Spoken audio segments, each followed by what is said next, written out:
Hello students, this is video number 12 of semiconductors and the topic is transistor as an oscillator. Oscillator को अगर हम समझें कि oscillator से डिमांड क्या है हमारी, उसकी डेफिनेशन ज़रा समझते हैं. An oscillator is an electronic device which produces electrical oscillations. Electrical oscillation यही आपकी जो साइन वेव होती है उसी को हम इलेक्ट्रिकल ऑसिलेशंस कहते हैं, of constant frequency and constant amplitude without requiring any external input. मतलब जब आप एक ट्रांजिस्टर को यूज करके एक आउटपुट में इलेक्ट्रिकल ऑसिलेशंस डेवलप करोगे, इनपुट में कोई सिग्नल आपको नहीं मिलेगा. एम्पलीफायर और ऑसिलेटर में मेजर डिफरेंस यही है. जब आपने एक एम्पलीफायर बनाया था जब आपने एक एम्पलीफायर बनाया था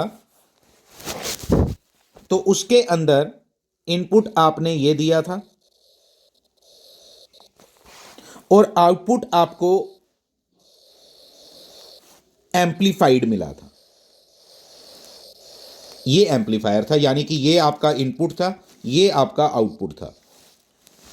इन केस ऑफ ऑसिलेटर आपको रियलिटी बताऊं तो इनपुट सिर्फ ये नहीं था, बाइसिंग के लिए आपने कुछ डीसी सोर्सेज भी लगाए थे. ठीक है, तो बाइसिंग भी दी थी आपने, वो भी तो इनपुट से ही होती है. तो इसलिए, लेकिन बोलते सिर्फ इसको इनपुट है. तो इनपुट आपने ये दिया था, साथ में आपने बाइसिंग की थी और आउटपुट आपको ऐसा मिला था. फाइन. ऑसिलेटर के अंदर आप कोई इनपुट नहीं दोगे, ऑब्वियसली बाइसिंग तो करोगे, आउटपुट आपको बिल्कुल ऐसा मिलेगा, ऑसिलेशंस मिलेंगी, इलेक्ट्रिकल ऑसिलेशंस. इस तरह का आपको एसी वेव दिखाई देगी. आउटपुट पे आपको ऐसा वोल्टेज दिखाई देगी. फाइन. लेकिन इनपुट सिग्नल आपने कोई नहीं दिया है. बाइसिंग ऑब्वियसली है, बाइसिंग तो यहां पे भी थी. तो इसलिए कहते हैं कि एम्पलीफायर के अंदर इनपुट सिग्नल था, उसको एम्पलीफाई करके आपको ये मिला. लेकिन ऑसिलेटर के अंदर आप इनपुट सिग्नल कुछ नहीं दोगे, लेकिन स्टिल आपको आउटपुट मिलेगा. अब ये कैसे पॉसिबल है, इसको पहले समझते हैं. इसको समझने के लिए हम थोड़ा याद करते हैं. आपने एलसी ऑसिलेशंस पढ़ी हैं पहले ईएमआई के अंदर.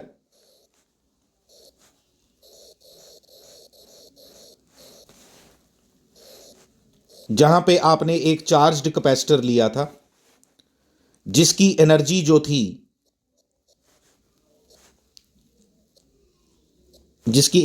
थी वो कितनी होती है, हाफ CV स्क्वायर. उसको आप पहले से चार्ज करके लाए थे. जब आप उसको चार्ज करके लाए तो वो एक करंट, अपना चार्ज जो है वो यहां से फ्लो करवाता है, यानी कि करंट यहां फ्लो करती है इस सर्किट के अंदर, इस डायरेक्शन में. जब इस डायरेक्शन में करंट फ्लो करती है तो मैं आपको बता देता हूं, करंट एब्रप्टली इंक्रीज कभी नहीं करती, क्योंकि इंडक्टर लगा हुआ है जो करंट की चेंजेस को एकदम नहीं होने देता. इसलिए you get this kind of output जब आपको ऐसा मिलता है. ठीक है.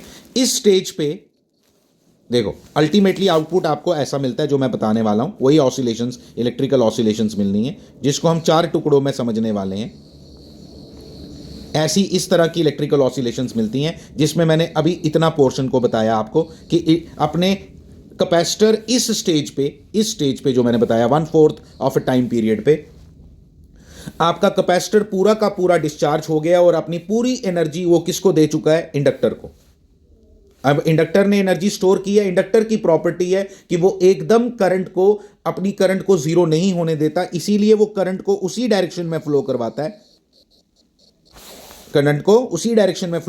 है. लेकिन अब करंट जो है वो डिके हो रही है. इंडक्टर की करंट, अब इंडक्टर है रिस्पॉन्सिबल, ये सेकेंड पार्ट में, inductor is responsible for the flow of current in the circuit. इस समय तक कैपेसिटर ने अपनी पूरी एनर्जी किसको दे दी हुई है, इंडक्टर को, in the form of magnetic energy. जो एनर्जी कैपेसिटर के पास स्टोर्ड होती है, that is in electric field, which that energy is called electrostatic energy.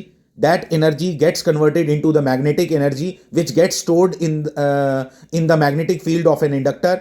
Inductor में एनर्जी स्टोर हो गई. ये जो सेकंड पार्ट आपको दिखाई दिया, ये करंट किसके अंदर फ्लो कर रही, कौन करंट रिस्पॉन्सिबल है फ्लो करवाने के, इंडक्टर करंट फ्लो करवा रहा है इस सेकंड पार्ट में, यहां क्वार्टर ऑफ अ साइकिल में.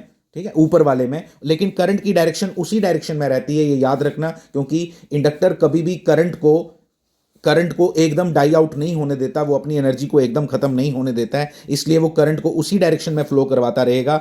इस स्टेज पे, इस पॉइंट ए पे आपका आपका जो कैपेसिटर है वो डिस्चार्ज हो चुका था पूरा का पूरा, इंडक्टर के अंदर एनर्जी स्टोर हो गई थी पूरी की पूरी, लेकिन अब इंडक्टर ने फिर से करंट फ्लो करवाई, और अब कैपेसिटर के अंदर जब करंट फ्लो करवाई तो मैं आपको बताता हूं, यहां दोबारा सर्किट बनाता हूं, जबकि ये मैं पहले भी पढ़ा चुका हूं लेकिन तब भी आपको दोबारा से बता रहा हूं।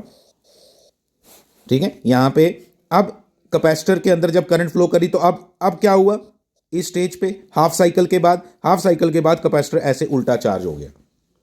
जब ऐसे उल्टा चार्ज हो गया, इंडक्टर की एनर्जी खत्म होगी, फिर से कैपेसिटर के अंदर एनर्जी आ गई इस स्टेज पे कितनी, हाफ सी वी स्क्वायर, लेकिन उल्टा। कैपेसिटर की पहले ऊपर वाली प्लेट पॉजिटिव थी, अब नीचे वाली प्लेट पॉजिटिव है। अब करंट फ्लो करेगी ऐसे, सेम प्रोसेस होगा, करंट ऐसे फ्लो करेगी, फिर इंडक्टर एनर्जी स्टोर करेगा। ठीक है, इस स्टेज पे फिर से कैपेसिटर की चार्ज कितना हो गया, जीरो, कैपेसिटर की एनर्जी जीरो होगी, और सारी एनर्जी किसके पास है, इंडक्टर के पास। फिर से इंडक्टर एनर्जी स्टोर करवाएगा, फ्लो करवाएगा करंट, किस डायरेक्शन में, इसी डायरेक्शन में। इसलिए 4 स्टेजेस हैं, 1 2 3 एंड 4। तो 4 क्वार्टर्स में ये आपको समझ आया कि इस तरह, और ये प्रोसेस फॉर एवर चलता रहेगा, क्योंकि जो आपके इंडक्टर है और आपका कैपेसिटर है, average power consumed in pure inductor and pure capacitor is zero. But problem ये है कि प्रैक्टिकली तो प्योर इंडक्टर और प्योर कैपेसिटर तो होता नहीं। जब प्योर इंडक्टर और प्योर कैपेसिटर नहीं है तो इसका मतलब ये होगा कि आप उससे ऐसी ऑसिलेशंस एक्सपेक्ट नहीं कर सकते। उससे उसकी जो ऑसिलेशंस होंगी वो इस तरह की होंगी, क्योंकि उसकी एनर्जी आहिस्ता आहिस्ता जो है वो खत्म होती जाती है ऐसे। इसको बोलते हैं damped oscillations, damped electrical oscillations. Obviously electrical हैं ये। और ये थी रिक्वायर्ड कैसी हैं, अनडैम्ड। रिक्वायर्ड कैसी हैं, अनडैम्ड ऑसिलेशंस। मिली कैसी, डैम्ड ऑसिलेशंस। क्यों भाई मिली, क्यों डैम्ड ऑसिलेशंस, क्योंकि हमें मालूम है, हम थ्योरेटिकली तो बोल रहे हैं हमने प्योर इंडक्टर और प्योर कैपेसिटर ले आए, लेकिन प्रैक्टिकली प्योर इंडक्टर और प्योर कैपेसिटर तो होता नहीं। इंडक्टर का तो कुछ ना कुछ रेजिस्टेंस होगा ही होगा, वो जो इंडक्टर का रेजिस्टेंस होगा उसके कारण ये ऑसिलेशंस कभी भी अनडैम्ड नहीं हो पाएंगी, उनकी एनर्जी आहिस्ता आहिस्ता आहिस्ता आहिस्ता रिड्यूस हो जाएगी। अभी तक तो हम ये मान रहे थे कि कैपेसिटर ने अपनी पूरी की पूरी एनर्जी इंडक्टर को दे दी, इंडक्टर का आउटपुट पूरा का पूरा आया, उसने कैपेसिटर को दे दिया, और ये सर्कल फॉर एवर चलता रहा और ये कभी भी खत्म नहीं हुआ। लेकिन होता क्या है कि इंडक्टर के पास अपने इंडक्टर का कुछ ना कुछ रेजिस्टेंस होगा ही होगा, और वो पावर लॉसेस करवाएगा, और अल्टीमेटली ये डाई आउट हो जाएगा प्रोसेस थोड़ी देर के बाद, और ये इस तरह की ऑसिलेशंस आपको दिखाई देंगी। इसलिए थ्योरेटिकली स्पीकिंग हम लोग एलसी ऑसिलेशन से अनडैम्ड ऑसिलेशंस क्रिएट कर सकते हैं अगर हमारे पास प्योर इंडक्टर और प्योर कैपेसिटर हो, which is practically not possible. इसलिए हम लोग किसके ऊपर आज एक नई बात करने जा रहे हैं, जिसको हम किस तरह से ऑसिलेशंस क्रिएट करेंगे, आप समझना। वही ये फिगर है जो आपको यहां पे मैंने बना के दी थी। वो क्या है कि हम इन ऑसिलेशंस को, ये जो ऑसिलेशंस अनडैम्ड बनी, इनको देंगे एम्पलीफायर को। किसको देंगे, एम्पलीफायर को। जब आप एम्पलीफायर को दोगे तो आपको आउटपुट कैसा दिखाई देगा, आपका आउटपुट ऐसा होगा, देखना, एम्पलीफायर एम्पलीफाई कर देगा, लेकिन डैम्पिंग तो थोड़ा कम हो जाएगी। वही चीज जो आपको क्या, यहां पे इस सिग्नल को सिर्फ इसने क्या कर दिया, एम्पलीफाई कर दिया। इस सिग्नल को इसने एम्पलीफाई कर दिया, किसने, एम्पलीफायर ने। ट्रांजिस्टर एज एन एम्पलीफायर को, ट्रांजिस्टर एम्पलीफायर को आपने ये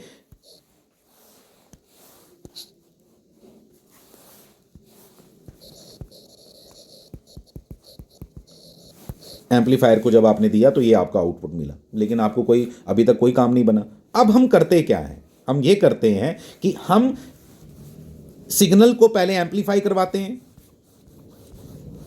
ठीक है, हमने सिग्नल को एम्पलीफाई करवाया, यही एलसी ऑसिलेशंस जो बन रही थी अनडैम्ड, उनको क्या किया, उनको एम्पलीफाई करवा के हमने आउटपुट पे लाया, और फिर उसका पार्ट कुछ फिर से इनपुट को दे दिया, उसका पार्ट कुछ फिर से इनपुट को दे दिया। ये जो आपका यहां आया ना, यहां से कुछ पार्ट, पूरा नहीं, थोड़ा सा फिर से इसको दे दिया, जो इसके अंदर मतलब यहां लॉसेस हो रहे हैं आगे आगे, वो अल्टीमेटली उन लॉसेस को कंपनसेट करने के लिए हमने आउटपुट का थोड़ा सा पोर्शन, एम्पलीफाइड आउटपुट का थोड़ा सा पोर्शन किसको दिया, फिर से हमने वापस किसको दे दिया, अपने इनपुट को दे दिया, और इस तरह से हमने उन लॉसेस को कंपनसेट किया, and ultimately we get undamped electrical oscillations from a transistor. ये इसका बेसिक आइडिया है कि हम चाहते क्या हैं, इससे क्या करना चाहते हैं। हम चाहते क्या थे, हमें कांस्टेंट फ्रीक्वेंसी और कांस्टेंट एम्पलीट्यूड का सिग्नल मिले, जिसको हम एज ए कैरियर वेव बनाना चाहते हैं कम्युनिकेशन के लिए। वो कैरियर वेव क्या होती है, वो कम्युनिकेशन के अंदर हम लोगों ने डिस्कस किया भी है, ठीक है, नहीं किया है तो हम उसको करेंगे, आगे जाके आप कम्युनिकेशन में पढ़ सकते हो, उसमें हम ये सब चीज़ें पढ़ेंगे। तो कैरियर वेव बनाने के लिए हमें इसकी बेसिक रिक्वायरमेंट होती है। अगर आप इसकी वन ऑफ द एप्लीकेशन पूछो कि ऑसिलेटर कहाँ यूज़ करने लगे हो यार आप, तो ये इसकी मेन एप्लीकेशन है, ठीक है। तो उसके ऊपर मैं अभी बात नहीं करना चाहता इस वीडियो के अंदर कि वो क्या है carrier wave and all those things, ठीक है। तो हमें लेकिन चाहिए क्या, कॉन्स्टेंट एम्पलीट्यूड कॉन्स्टेंट फ्रीक्वेंसी, लेकिन मिलता नहीं है। मिलने के लिए एम्पलीट्यूड कॉन्स्टेंट नहीं मिलता, उसके लिए फीडबैक यूज़ किया हमने। पहले एम्पलीफाई करवाया अनडैम्प्ड सिग्नल को, एम्पलीफाई करवाने के बाद उसका ही कुछ पोर्शन आउटपुट किसको दिया, इसको, और इस तरह से हम चले। तो छोटी सी एक मैथमेटिकल डेरिवेशन दी हुई है बुक्स के अंदर, उसको समझेंगे कि किस तरह से हम बिना सिग्नल लगाए हुए, मैंने पहले जो आपको बताया ये वाली बात जो आपको बताई क्या, कि बिना इनपुट सिग्नल के आप लोग किस तरह से सिर्फ बाइसिंग करके, किस तरह से आप, बाइसिंग तो आपको एम्पलीफायर बनाने के लिए करनी है, ठीक है, तो किस तरह से आप एक इलेक्ट्रिकल ऑसिलेशंस को क्रिएट कर सकते हो, उसको समझने के लिए फिर वापस उस डायग्राम पे आ रहा हूं, और यहां पे थोड़ा सा मैथमेटिकल पोर्शन आपको बताऊंगा जो पेपर में आपको करने की जरूरत नहीं है, लेकिन थोड़ा सी उसके ऊपर बात जरूर करेंगे, ठीक है। आप समझना पहले कि यहां जो सिग्नल इलेक्ट्रिकल, जो ट्रांजिस्टर को सिग्नल मिल रहा है, ट्रांजिस्टर एम्पलीफायर को जो सिग्नल मिल रहा है, उसको मैं क्या नाम दे रहा हूं, उसको मैंने नाम दिया VI। जो ये इलेक्ट्रिकल ऑसिलेशंस, जो डैम्प्ड ऑसिलेशन ये क्रिएट कर रहा है, उसको क्या नाम दिया, VS, ठीक है। और जो यहां से आउटपुट आ रहा है उसको क्या, आउटपुट क्या है, V0, ठीक है। जो फीडबैक से यहां से आया उसको क्या बोलेंगे, बीटा V0। क्या बोलेंगे, बीटा V0। बीटा V0 क्यों बोलेंगे, बीटा डैश लिख लो या बीटा लिख दो, कोई प्रॉब्लम नहीं, कुछ भी लिख दो, अल्फा बीटा कुछ भी लिख सकते हो आप, ठीक है। कि मैंने क्या बोला कि पूरा आउटपुट इसको नहीं दे देना है। फीडबैक सर्किट क्या कर रहा है, पोर्शन ऑफ आउटपुट निकाल के किसको दे रहा है, इसको सिग्नल में मिक्स कर रहा है। दैट मीन्स अब मैं बोलूंगा एम्पलीफायर का वोल्टेज गेन हमने ड्राइव किया था पिछली बार, किसके बराबर होता है, AV इज इक्वल टू क्या होता है, output upon input. Output upon क्या होता है, इनपुट, ठीक है। तो जब हमने इसको आउटपुट अपॉन इनपुट लिखा, तो इनपुट किसके बराबर है, आउटपुट अपॉन देखो VS तो है ही है, और कुछ पोर्शन आपको उसका आउटपुट से भी मिल रहा है, इसलिए बीटा प्लस बीटा V0, यहां हमने ये लिख दिया, ठीक है। फिर हम क्या करेंगे, फिर हम इसको थोड़ा सा सॉल्व करेंगे और लिखेंगे AV यानी कि voltage gain of an amplifier that is equal to AV। A लिख दो, V क्यों लिखना है, हमने V लिखते ही नहीं हम, ठीक है, इसको V नहीं लिखते, ठीक है। A VS plus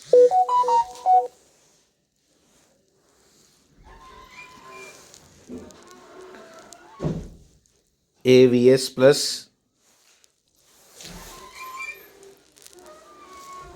A beta VS equal to V0। इसको जब आप दोबारा से ड्राइव करोगे और लिखोगे V0 अपॉन VS, ठीक है, इक्वल टू आंसर आएगा आपका, आप करना इसको अच्छे से, वो बनेगा A upon 1 minus beta A, ठीक है, बीटा A।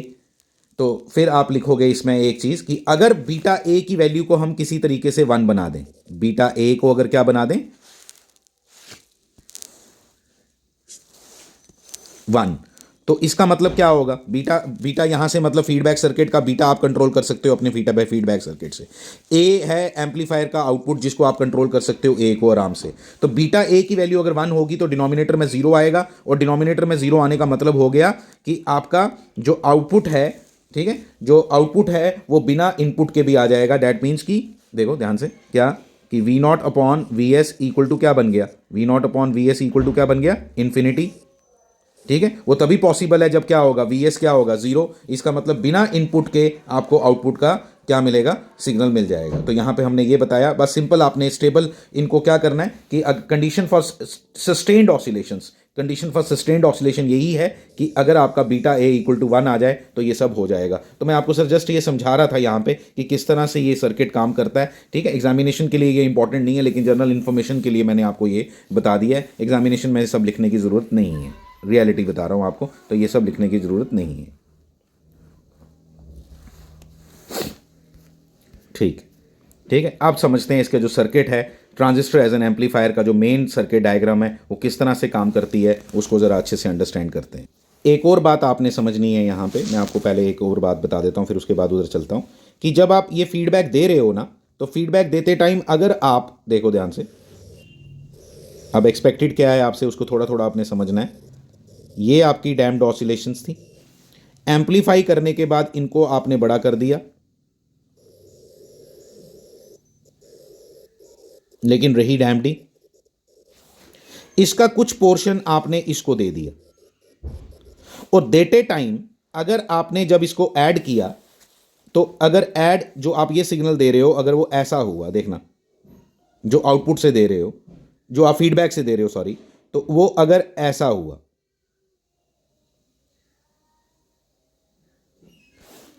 जो मतलब इसमें क्या करेगा, ऐड करेगा, इसको फेवर करेगा। देखो पॉजिटिव पॉजिटिव के साथ ऐड करेगा तो फेवर करेगा। अगर इस तरह का दिया तो क्या हो जाएगा, वो पॉजिटिव फीडबैक। क्या हो जाएगा, पॉजिटिव फीडबैक। और लेकिन अगर आपने, ध्यान देना, अगर आपने इस तरह का दिया हो उल्टा, मतलब पॉजिटिव में क्या ऐड हो रहा है, नेगेटिव, इस तरह का दिया हो तो ये हो गया आपका नेगेटिव फीडबैक। ये हो गया आपका नेगेटिव फीडबैक। तो ये आपने बातें यहां पे क्लियर कट समझनी है। एक हो गया पॉजिटिव फीडबैक, एक हो गया आपका नेगेटिव फीडबैक। और इस तरह से मैं अगर आपको बताऊं कि तो हम जो ऑसिलेटर बनाते हैं वहां पे हम क्या करते हैं, this is a positive feedback. याद रखना आप, पॉजिटिव फीडबैक, ये छोटा सा क्वेश्चन पूछते हैं कई बार कि जो आप ऑसिलेटर बनाते हो वो पॉजिटिव फीडबैक है या नेगेटिव फीडबैक है। ठीक है, तो आपने याद रखना कि हम पॉजिटिव, हम क्योंकि हमने लॉसेस को कंपनसेट करना है, तो लॉसेस को कंपनसेट करने के लिए ऑब्वियसली हमें क्या चाहिए होगा, पॉजिटिव फीडबैक भी चाहिए होगा, तभी हमारा ऑसिलेटर बन पाएगा। This is the circuit for transistor as an amplifier. जो सबसे इंपॉर्टेंट सर्किट है, जो एग्जामिनेशन पॉइंट ऑफ व्यू से यही चेक करेगा एग्जामिनर कि आपकी पहले एक एक चीज़ यहाँ पे करेक्ट बनी होनी चाहिए जो यहाँ पे बनाई है। आप समझेंगे पहले कि कुछ कुछ चीज़ें इसकी बिल्कुल एम्पलीफायर जैसी हैं। पहले समझना पहले कि एम्पलीफायर और फीडबैक सर्किट, तीन चीज़ें इसमें important, amplifier, LC tank circuit, और तीसरा आ गया आपका फीडबैक। तो पहले आप उनको आइडेंटिफाई करो। ट्रांजिस्टर एज ए एम्पलीफायर के लिए आपको एमीटर बेस्ड जंक्शन को फॉरवर्ड बायस करना है, कलेक्टर बेस्ड जंक्शन को रिवर्स बायस करना है। उसके लिए बैटरीज वैसे ही कनेक्टेड हैं, B1 और B2 बैटरीज को आप देख सकते हो। They are only performing their job to bias this transistor to work in a amplifier mode. तो इसको एम्पलीफायर मोड में काम करवाने के लिए वो B1 और B2 की बैटरीज इस तरह से कनेक्टेड हैं कि वो एमीटर बेस्ड जंक्शन को फॉरवर्ड बायस कर रही हैं और कलेक्टर बेस्ड जंक्शन को जो है वो रिवर्स बायस कर रही हैं। फाइन, इतना हमें समझ आ गया। Second, LC tank circuit clear cut नजर आ रहा है आपको, that is connected in the input side.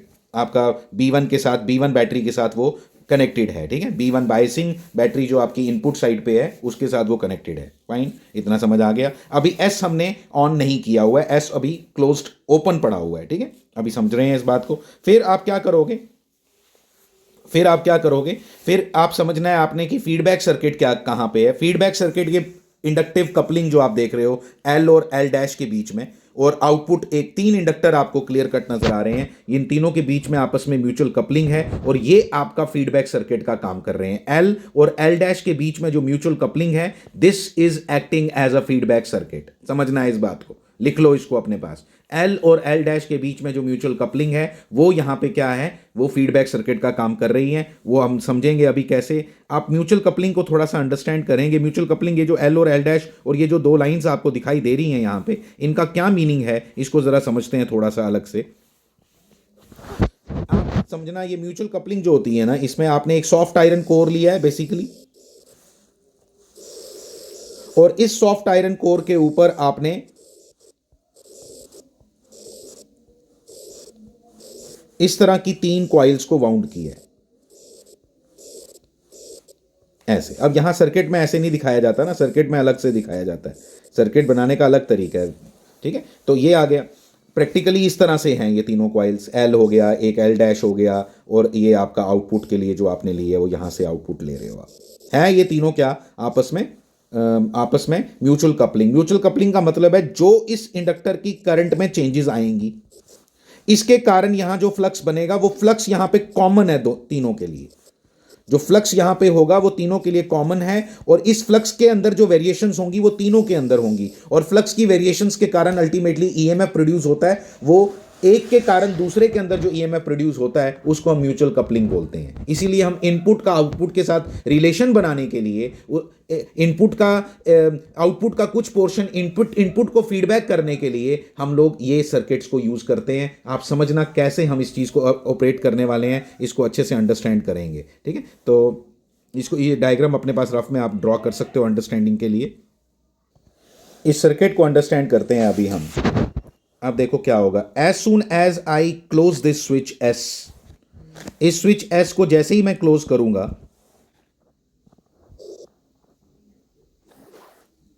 Close करते ही ऑलरेडी आपने B1 से इसको फॉरवर्ड बायस किया हुआ है, अपने B1 से आपने फॉरवर्ड बायस किया है किसको, अपने ट्रांजिस्टर को। B1 से ऑलरेडी वो फॉरवर्ड बायस्ड है। जैसे ही आपने स्विच एस को क्लोज किया तो आपका कलेक्टर बेस जंक्शन भी रिवर्स बायस हो गया, जो आप चाहते थे एस के कारण। इसके रिवर्स बायस होते ही यहां पे एक आईसी करंट फ्लो करेगी। यहां पे आईसी करंट तभी फ्लो करेगी जब आप इसको रिवर्स बायस करोगे, तो आईसी करंट फ्लो करेगी। और आईसी करंट फ्लो करने के कारण वो करंट फ्लो करेगी, वो एब्रप्टली एकदम तो इंक्रीज करेगी नहीं, आहिस्ता आहिस्ता इंक्रीज करेगी, क्योंकि आपने इंडक्टर लगा के रखा है इस सर्किट के अंदर। तो जो इस इंडक्टर में से एल में से करंट फ्लो करेगी, आईसी करंट जो इसमें से फ्लो करेगी, आप बना सकते हो यहां पे आईसी समझने के लिए, बाकी कोई जरूरत नहीं है ज्यादा। ठीक है, आईसी करंट यहां से फ्लो करेगी। उस आईसी करंट के इंक्रीज करने के कारण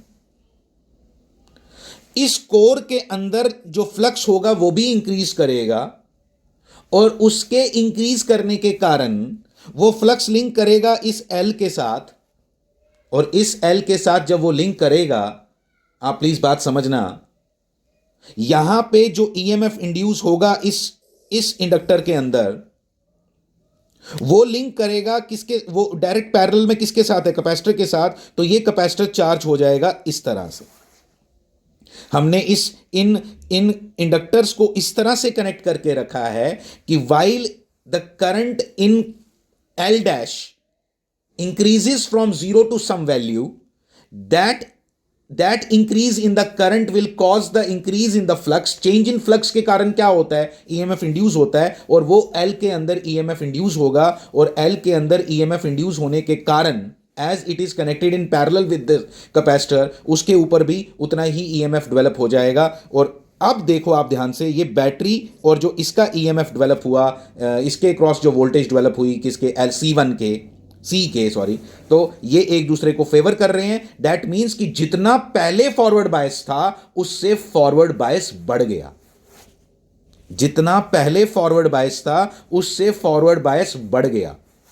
और आउटपुट के अंदर जो चेंजेस थी वो चेंजेस आपने किसको दिखाई, इनपुट को। और यहां पे इसलिए जब आउटपुट बढ़ गए, अब आपका इनपुट फॉरवर्ड बायस बढ़ गया। इनपुट फॉरवर्ड बायस बढ़ने के कारण, यानी कि जो आप फॉरवर्ड बायस B1 के थ्रू क्रिएट कर रहे थे, जब इसके बढ़ने के कारण अल्टीमेटली आपकी आईसी करंट फर्दर इंक्रीज करेगी। उस आईसी करंट के फर्दर इंक्रीज करने के कारण फर्दर ईएमएफ इंड्यूस होगा, और ये फर्दर इंक्रीज करेगा। ये तब तक होता रहेगा जब तक आईसी करंट की मैक्सिमम वैल्यू ना आ जाए। आईसी करंट की मैक्सिमम वैल्यू, क्योंकि उसके अंदर एक लिमिटेड चार्ज कैरियर्स हैं, वो जितने अगर एक बार हो गए खत्म तो उसके बाद उसकी एक लिमिट है, और वहां पे वो करंट जो है वो आपकी आईसी करंट की लिमिटेड वैल्यू जो एक सैचुरेशन वैल्यू है वो अचीव हो जाएगी। और सैचुरेशन वैल्यू अचीव होने के बाद, ध्यान से सुनना प्लीज, सैचुरेशन वैल्यू इंक्रीज होने के बाद, अब ये सैचुरेशन आ चुकी है, मतलब आपकी जो साइकिल था वो ऐसा चल पड़ा है। ठीक है, आप यहां से शुरू हुए थे, आप अल्टीमेटली बड़े आगे। ठीक है, सैचुरेशन आ गई, सैचुरेशन आते ही अब IC current Aahista Aahista decrease करेगी। आहिस्ता आहिस्ता क्यों डिक्रीज करती है? क्योंकि आपने इंडक्टर लगाया, ये एकदम नहीं फॉल करने देता करंट को, ये करंट की चेंजेस को हमेशा, rate of change of current को हमेशा डिक्रीज करता है। ठीक है, तो इसलिए यहां पे जो करंट की जो आईसी करंट है वो जो डिक्रीज करेगी, आईसी करंट के डिक्रीज करने के कारण, पहले तो ये सैचुरेट हुआ, पहले इस बात को समझेंगे हम। ठीक है, पहले तो ये सैचुरेट करा, अब ये जो सैचुरेट हुआ, सैचुरेट होने के कारण,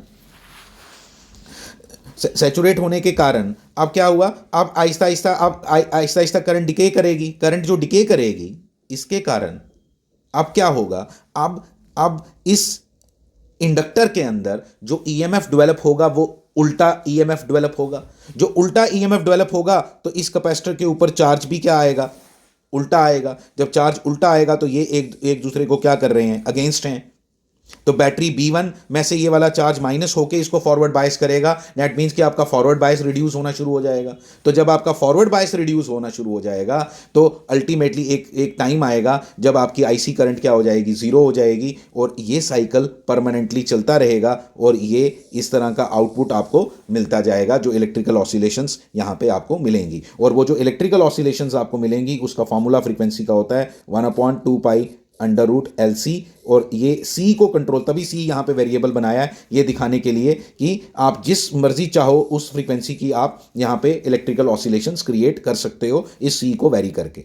ठीक है, तो अल्टीमेटली हमने क्या समझा, हमने ये समझा कि जो आपका यहाँ पे आईसी की वेरिएशंस थी, उस आईसी की वेरिएशंस के कारण यहाँ पे जो फ्लक्स डेवलप, यहाँ पे फ्लक्स की चेंजेस आएंगी कोर के अंदर, उस फ्लक्स की चेंजेस के कारण, जो फ्लक्स की चेंजेस आएंगी कोर के अंदर, उस फ्लक्स की चेंजेस के कारण यहाँ पे ईएमएफ डेवलप होगा। इंक्रीजिंग के टाइम पे एक तरह का ईएमएफ डेवलप होगा, डिक्रीजिंग के टाइम पे दूसरी तरह का ईएमएफ डेवलप होगा, और अल्टीमेटली ये cycle it will go on for ever. अब मैं एग्जामिनेशन पॉइंट ऑफ व्यू से अगर बात करूं तो आपने क्या इसके अंदर मैं बताऊंगा आपको क्या करना है आपने इवन 5 मार्क्स के लिए।